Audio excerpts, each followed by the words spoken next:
Morning, Dowse. Morning. Morning. First of all, I want to start, if it's okay, with a sad thing, which we had a minute's applause game before last, I believe, at home, in memory of Stephen Symington, who was a very long-standing supporter, who I knew. He used to go to games home and away. Moved to Cyprus a couple of years ago, and very sadly passed away, aged 44, the other week. I know you wanted to pass on a message on behalf of the club. Of course, I'm delighted that we could do a round of applause for Stephen. And obviously, with thoughts from the players, from the staff, from everybody, is from Stephen and his family, and plus his partner Tina, who I think's watching now. I believe that they're going to come over, in the future, and just to him and the family and all that, and we do appreciate support like Stephen's, which he would have given this football club for a lot of years. When you come over, make sure to come and see us. And if we can get our message across when Tina comes over or Stephen's family come over, the office door will be open. So I really hope that to get this message that when they come, please come see us, and I'll introduce them to the players and the staff, and it'll be lovely to see them. So me thoughts and the loves for their family, to be honest. Thank you. You also had a couple of little personal messages. Oh, but just we'll get them now. First of all, the ladies. Boom, that's good one, is yes, excellent. Get in there. I even got my picture taken with Crouchy on the pitch, which I'm delighted about. My favourite player. Boom, boom, boom. Fantastic for the girls. I like to celebrate in style. They sang our song, Sweet Caroline, and all that, and stuff. So I'm absolutely delighted for them. Really am. Really pleased. So well done them. And they got the cup final a couple of weeks. So boom, come on. That's the first winning things. Obviously, Shearwater get in as well. Sharing the ground, winning the trophy. Brilliant. A lot of hard work's being done by them down there. The chairman fella has done absolutely stacks of work. Excellent as well. Only couple of other things is I know we're going to talk about the Cardinal Cup things next week, and we're going to talk about the boat race, what we're doing next week. It'll be a private thing on that one, so that's news to come. We've got some exciting additions to them. Obviously, as a young lad, and when I come out the change room on Saturday last week, I walked out and this young kid come with his dad and said, "Oh, I'll see you on a Friday on the telly and blah blah." I said, "I'll tell you what I'll do when I'm here, I'll mention you." So the young kid who collared me out there, he gives his name, but I forgot the name, to be honest. It was a week ago. This is for you. Okay, so make sure you come Sunday and come and see us again. So it was lovely to see him. So he watches this. And you have one is young Freya, very talented young footballer. Jeff Taylor and Linda Taylor's granddaughter, who had an excellent game, and I went to watch her the other day. So little things I said I'll mention. So that's some more mentioned. So good luck all them. And obviously again, good luck with the girls in the cup final. Hopefully it'll be the successful men, successful ladies. It'll be a double whammy. That's what we're going. Absolutely. Who does young Freya play for? I went to schools, Cleves, next in Walton. Okay. So I went to watch with Jeff and Linda in the family of Van Leatherhead, and they played. This team had Chelsea ladies in it and all that. It was a great competitive game in the final. So it's and the teacher is actually a working fan and all that. So I went to support them, and it was great. One thing I've got to mention, which is brilliant, on Sunday we went down. Me, Rossi, the keeper. Young Jack Skinner came, Adrian Withers came, and things like that. We went to the church with Ian Nicholson, yes. And he does a good job, Ian Nicholson, good job of his football club. It's nothing but good, what he supplies the players, what he supplies the club.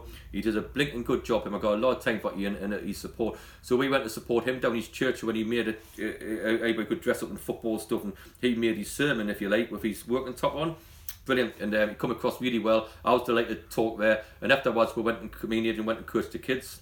And we had a great time on the asphalt turf, and the kids were smiling and playing. So it was a lovely service and a lovely church what to go to, and it was fantastic. And straight back down here for the Cubs and Scouts, who done a thing down here. And it was nice to meet them as well, the leaders, and stuff like that. The only thing I've got to say is, if anybody's out there, okay, you'll go to this being an ex-school teacher, there, right?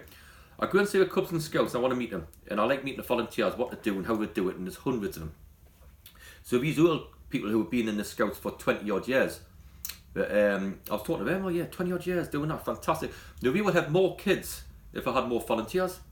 Now get the word out there, get them volunteers. I'll volunteer for something, and I'm sure I can get the players to do it. But it's scanning kids can't get off the street because not enough volunteers. So if anybody else there wants to be a volunteer, let's get the word out there that the Cubs and Scouts is a good place to go. The kids off the street it is and all that, They do wonderful things to do. It was great seeing them all on the pitch. But let's see if we can get some volunteers to help them. It'd be good to think. I want to get a message across. Excellent. And I'm looking at your whiteboard across the room there. You've actually got dates, various dates of engagements at schools coming up as well. So you're continuing even after the end of the season to get out into the community and do your coaching. I said that from day one. I took the job. I said from day one, more importantly, I want to be judged on results. and how I'm going to build a club up. But when you're having a little bit of a bad time in the game, and I've had them before, and you keep doing the good things what get you there in the first place. So the community thing's massive to us. Now, 5,000 times you haven't got the people, you haven't got a football club, so the scouts, Ian's church, the pubs, they're all important with the boys clubs and all that, and stuff like that. They're all very important to us. So I'll never change my morals. And that people say, why not just concentrate on football? There's nobody concentrates on football more than me, but in my spare time I like to give to the local community, and we've got like I say, we've got the boat race coming up and things like that. I know we're going to do a separate thing. We've got the family fun day at Meadow Sports, and I'm looking forward to that. I think on that family fun day I'm doing a marathon around the pitch, and they're going to sponsor me on the day to raise stuff for the kids and stuff like that, so I'll be glad to do that. So there's a lot of things up there. Aidan with us usually walks in, writes freaking 6 things a day down on it, to be honest, but we'll do it. We'll crack on with that, and obviously it's always great helping the community. I love that anyway. And you're branching out into Guildford, I see, from 2 of the schools up there. Guildford, very important. You want everybody, a success at Westfield and the success of Shearwater, it's fantastic, but we want to be, you've got to look at in the success of the boys clubs. We're not less kid, we want to build our club up as well. So I'm well aware, I'm delighted with their success, but by going to Guildford, by going to different places like we've done the Legends League, let's get everybody interested in working. One, you need a good football team, you need a good management team. Well, at least we've got a good football team, haven't we? We need that, but if we stay still and we just pretend that's going to be alright, it'll never be. You want to go in the town centre, into these places, into Guildford, and say to the kids, listen, you come to work on football clubs, your best bet, but you're only going to do that by making links. And it's took us 10 months to get my feet under the table, but I think my feet's under the table now. I believe we can kick the club on, really do. So you won't be going to Aldershot then? I'll not be going to Aldershot.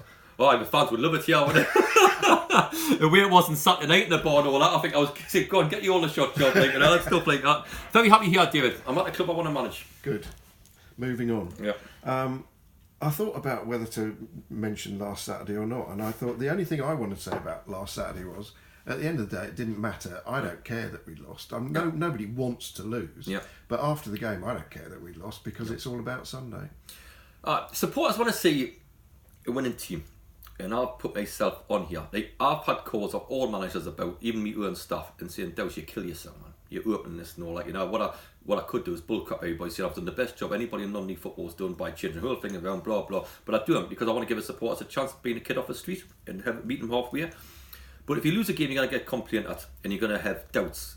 And I think it's great because the board of directors, who I get on very well with, maybe has he got a nerve here and all that, The supporters will think the same. Oh God, in the playoffs, I know what I'm doing. In my opinion. I know when to rest people, when to not. I know when to put you out. Come on, you've got to do this to have them relax and just play, and whatever happens, happens. But I'll be judging that in the next 2 games, and I'll open up on that. So, yes, we rested people who had knocks. We've got Gailey, who's out anyway for the season. We've got Christian Jolly, who's probably got a career-threatening injury, to be honest. Will he come back? Kane Fernandez, same, who come through the game on Saturday, which we're pleased about. Ozzy Amani had a knock on his foot, it bruised up his spine, but we had to drag him as well. Rossi had a bit on the quad, so we dragged in Sam coming in, done ever so well. I could tell it ended up being a pre-season friendly by the end, where it was so laid back and everything else. I don't like losing matches. No, I do. Was I bothered? No, I wasn't, to be honest. No. I'm being honest, it was. I hate losing. It was any other time would have been, I was just happy that I'm going into this game with every player fit, which was the plan 4 weeks ago. And so the plan has worked up to now. Now can we get through the line? Excellent. Couldn't agree more. You reminded me just then of something I heard Neil Warnock, of all people, say about a few days ago on the radio.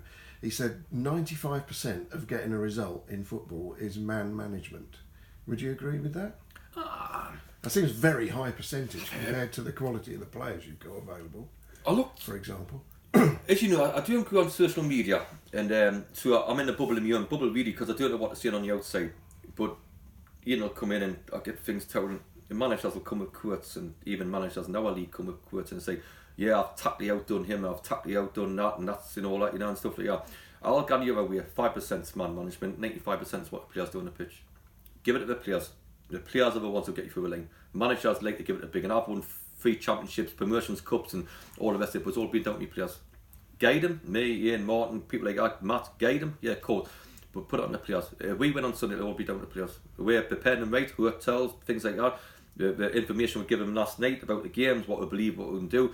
But managers can take praise when they're doing have to at times. And I could win it here and say, I've done the best job in the whole world, but it's not as the players who have done it. So turn it around, 5%, I think 95% of players. Have I got to manage well? Of course I do. Have I got to hold me nerve in the last couple of weeks? I had to do that. Some people can't handle it. Some people can't handle it. And all that, you know. Honestly, I've really enjoyed this week, and I mean that. I'm not trying to be false. I've had a great week of players. Have been spot on Tuesday. We went again Wednesday. We've been spot on last night, and all that, you know. We're going to stay in a hotel on Saturday. I couldn't ask for a better week. I really couldn't. I've been backed by the directors, which I always do get, to be honest, okay, to have this great night we're going to have Saturday. I couldn't ask for anything better at all. So the bottom line is, you know, I think that's a very high percentage, to be honest. And I think managers might talk in interviews. I don't know what Bobby be saying or anybody else be saying, but the bottom line is, the honest truth of the matter is, it's I think it's all about the players. Yeah. I think Bobby will have tactics against me. I'll have tactics against Bobby, and it's that. But mine might work and his might, but we'll have a small percentage to play. It'll all be down to how good Bobby is as a manager, or I am as a manager, and he's a good manager. I'm not knocking that at all. Very good manager, but it's all about the players. The players do it.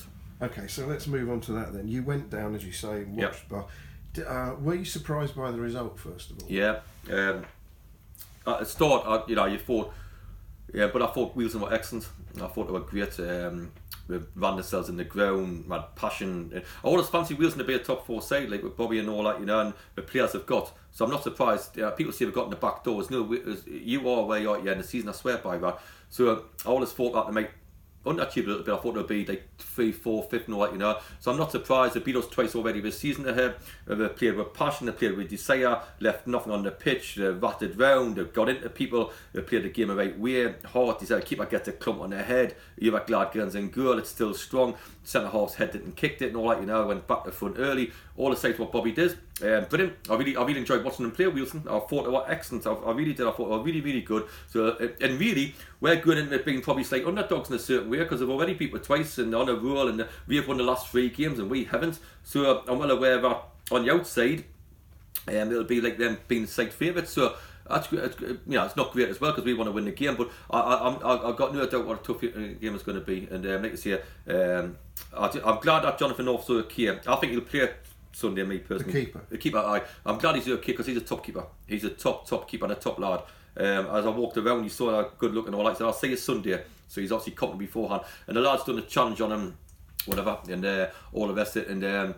And he had made 2 or 3 great saves beforehand. He's a top keeper, a top keeper. And I think he's had a staple or something. But I think these days you can whack it round and put it, whatever, like, you know. And I hope he does play. I mean that and all. I'm not trying to be anything clever or nothing like that. I hope he plays, because he deserves to play and be part of Bobby's team and have a go at us, and we have a go at them. So you want the best players on the pitch, and he's certainly one of the best players. So I hope he plays, and I think he will. And you were, I believe, particularly impressed by a working old boy, in fact, Godfrey Poku. Excellent. He was outstanding. It's the best midfield performance I've seen this season. He blinked round, he put his foot in, he left nothing on the pitch, he ran in, he digged people out, because what a lot of players do in our league, you have one of the captains dig people out, but they're not doing it themselves. This lad does it himself and digs people out. Okay, so that's what he does. So very impressed with him, very impressed with how they were, how the players were. So I say it's 95% of the players, they ran themselves into the ground, they didn't leave anything on the pitch. They left there, and when they left, you thought they're on the knees, because they ran that much and tried that hard. So it'd be a great game, but obviously we got plans, and we got private things in the dressing room, what we're going to try to do ourselves, change the team a little bit or whatever. Got everybody fit. Bobby will have his plans as well, change the team a little bit, and I'm well aware of that. We're talking about a couple of options here, might do, but it's not me outthinking him or him outthinking me. That's a couple of that. It's the players on the pitch who'll do a job for him. Yeah, correct. I don't know if you've had a chance to watch any of the National League playoffs, the 2 games that have been played so far. Eastleigh last night and Fylde the game before. No, I was just going to ask you if you had a chance to see them, what you thought about the standard compared to... I watched the Standard. I went to the final last year when the lad got sent off in the first 30 seconds at Trumia. Yeah. I always watch a lot of games anyway, so I know the Standard. You know, the Barnets of the world, I've been watching them a few times. I've seen all the shots and stuff like that. So the Standard is just better. Better referees, better players, better managers. It's the Standard never goes up. You don't get... It doesn't go worse. So the Standard player is better. The Standard, everything's better really, so that's the way I look at it, you know. So, but not anything to be afraid of. I keep seeing with non-league football, I keep seeing it, like all the best players in the Premiership, aren't they? Surely. Then you get worse in the Championship, when it goes down. So when it comes to non-league players, you don't actually get messy, you know, and stuff like that. So I always thought about it. I thought, as long as you're organised and prepared, you'll be fine, but you don't often get that. So I've, in the last 12 years as management, have I had anybody who's outstanding? One player, Jamal Lowe. Yeah. Everybody else, good players, blinking good non-league players. That's all good non-league players. I'm a good non-league manager. That's the way we look at it. So nothing to get frightened of, you know. So I wouldn't be bothered at all. From watching, particularly Eastleigh against Wrexham last night, the one thing that struck me was how big. They're all massive, aren't they? Yeah. I know, they're all huge. I mean, I know I've been watching Woking play sort of 24 years at that level, but it still surprised me last night how big you are. And some people try to go and different athletic. I went to watch the last game I watched was, I think it was Sutton against Dover, and Musa played left back for Dover, and that's how big. You know what I mean? Essie and people played longer back forward. That's how big they were. So you imagine how blinking strong and tall they were, and Sutton were the same. So I think they're all massive. You know, so, but it wasn't no different when I played in the Continents. When I played in the Continents, everybody was big boys. We had Gateshead, we had a big strong side and all that, you know, and stuff. But the more things now about corners, free kicks, and all, like, obviously we would have went out of the World Cup if we'd never had a free kick, and there was somewhere we would have got knocked out straight away. When it was all Southgate on free kicks, corners, winning headers, things like that, and that's how we got to the semi-final. So there's a lot more of that now, to be honest with you, know, but you still need your players. I still like having players in the team, but we got quite good strength, to be honest, going into tomorrow's game, height-wise. Yeah, it's important. Let's change the subject. You wanted to do a little brief word of caution about all the friendlies arranged for next season. Well, that's it, because I know it's at the bottom that it's everything's not set in stone, to be honest, and all that, you know, and stuff where things will change. We're waiting on Salford to see what they're doing and all that, you know. My best mate's just got a Luton job, and so I'm waiting on that as well and all that, you know, and see what we can do there. So just be very wary, just look at the things. I know we've got great friends. We've got Oxford's first team, which is a blinking good friendly. That Wycombe's first team, excellent. I'm delighted about that as well. Because if you play on the 23s, you're getting out of it, you know, like, you know, because we beat Chelsea on the 23s, didn't we? Yeah. You know, obviously Portsmouth's blinking first team. That's brilliant. You want to look at our local clubs where we're opening the ground at Bagshot, I believe. I know all the shots taking the youth team there, something and doing, but we're gonna. So we'll look forward to that. Dunstan Fed's a great one, but it'll be Dunstan Fed or that'll be for Maval, because players need Maval. That's something I plan my own pre-season this year. I've done it exactly how I want it done this year, because you've got to have a trip away where everybody gets together and everybody's is one. We'll stay in a hotel together, we'll bond together, could be new signings, whatever league we're in, we'll do all that, and so we'll crack on from there. Clive Newton says, come in the office, hasn't knocked on the door, a reporter who slags me off every single week. Well done, Clive, sit down. So what a top fella he is, by the way. You alright? I'm alright, thanks. Good lad. I'll just finish this off, Clive, I'll be with you. What a good reporter he is. You know, for 20 odd years, working things out. What a top dollar he is, I tell you. I've known him for that long as well. Yeah, and not only has he just interrupted the interview, he's dressed even worse than me. Yeah, that's impossible. That's absolutely impossible. It's my day off. It's a day off. I thought it was. I look like a pub from lamp, to be honest. You don't look much better, to be honest, David. Okay, good. So training, you've mentioned already. Have you worked on anything specific? And I'm not asking you to give your plan away. Yeah, of course we have. We had a plan all week. We had a plan for the last couple of weeks, to be honest. Who we're going to play, when we're going to play them, things like that. We just took the foot off the gas. In training, because the bottom line is, I've been playoffs. One, you got to hold your nerve, you got to enjoy it. If you don't enjoy it, it's pointless being here. The lads have got to enjoy it. That's why I said, listen, there's nothing wrong in enjoying yourselves. Nothing wrong in, listen, we're here now with 2 games away from a dream. There's nothing wrong in knowing what happens if you don't win them. Okay, there's not having a fear factor there. There's nothing wrong. So we've been working our last couple. But the bottom line is, in the last 3 weeks, I always knew I wanted to go into this weekend, next weekend, hopefully, with my fullest team out, my fitness team, not gambling on nothing and all that, you know. And I haven't. So I have got everybody fit. We've got 80-man squad going to the hotel, 80-man squad here, every single player fit 100%, and that's what I wanted. That's why I dragged Rossi, Dunamani, left Alessani out and stuff like that. I could go on and on and on. And because the daft thing is, somebody said, oh yeah, come last night and said Wilson's got 1 or 2 injuries maybe. If anybody fligging talks injuries about me, when I've had Kane Ferdinand, England same national injured all fligging season, same as Jolly and all that, and that's how I've had to whack the learn system out. So I ain't interested in injuries and all that when I have that crap, to be honest, like, you know. But to be fair, we haven't got one. So 18-man squad, given that we're into May now, does that represent all the players that are left contracted to the club? So anyone else who's not involved is gone, is that correct? No, not at all, but we've got everybody here because they've got the contract till next week. Like, listen, I brought Reggie Young, had a look at Reggie and trade and all that, you know, and stuff like. I think he got a bit of a shock with temp on Tuesday night, to be honest. But we might need him next week. We might need him whenever. We've got, Gail could be, he's got his quad strain, like, and all the rest. All the players who are here are still here till contract till next week, because that's the rules. After that, then we've got to negotiate or talk and things like that, and hopefully we've got 18 lads or 20 lads who want to be in the National Premier next season. And you've mentioned a couple of times about staying in the hotel on Saturday. What can you outline the build-up in a little bit more detail, just for fans' interest? Ask the board and the board backers. I appreciate that. We've done it away at Swindon, as you know. We've done it at Torquay. Where did you stay at 3 o'clock in the morning at Torquay? Okay. Rumour has it. It's at Torquay where you let the drunk lads crack on. Then twice at Torquay. It's a preparation, because I don't want to have any regrets at the end of it. That's the thing at 3 o'clock. Whatever we do, we'll do a huddle next to the supporters again. We will and say, right, come on, we need you here, which we do need the supporters. And again, they've been brilliant all season ahead. And say, right, this is our time. But we're not. Things where I look at the team, and we've got a lot of lads who've got young kids.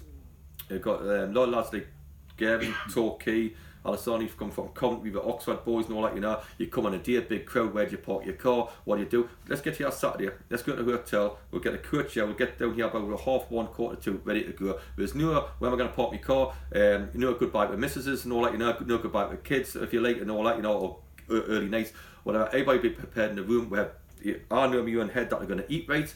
We'll have a team meeting as well. We'll bond in the morning just to give us here. Listen, nothing on the outside world matters for this one day. Nothing. Your family, your kids, and nothing matters for this one day. There's not a lot to ask a player, but as long as we're doing our bit by supplying them with every information which we're doing, with the food that you're going to eat on Saturday night, with the food you're going to have on the morning and the pre-match as well. Nothing. So that's the way I'm looking at it. So I'm looking forward to it. But you're coming as well, David, aren't you? I believe so, yes. Thank you very much. Will you just be on the last one? Like, when we're professional, you just go on the last with Blackie, not, won't you? In the Adrian. So you know, with any luck. With any luck. Unfortunately, I'll be in bed by 10, which is good. 10 o'clock in the morning. With Match of the Day on. I've matched it, Dion. Excellent. Absolutely. Yeah. Well, very much looking forward to it, and as no doubt a lot of people will be coming to the match. So thanks for your time this morning. We'll see you on Sunday. Great. Look forward to seeing everybody support us. The 12th man. The only thing I was going to say, I thought Wilson's 12th man down at Bath was excellent. The supporters' challenge to me is get my side better than them on Sunday. We challenge the supporters and all, be better than Wilson fans. That's what I'm going to give a challenge here, because we can outdrown them, we can't, I'm telling you. But we were excellent and they're loud, but our lads are loud as well, so outshout them. Brilliant.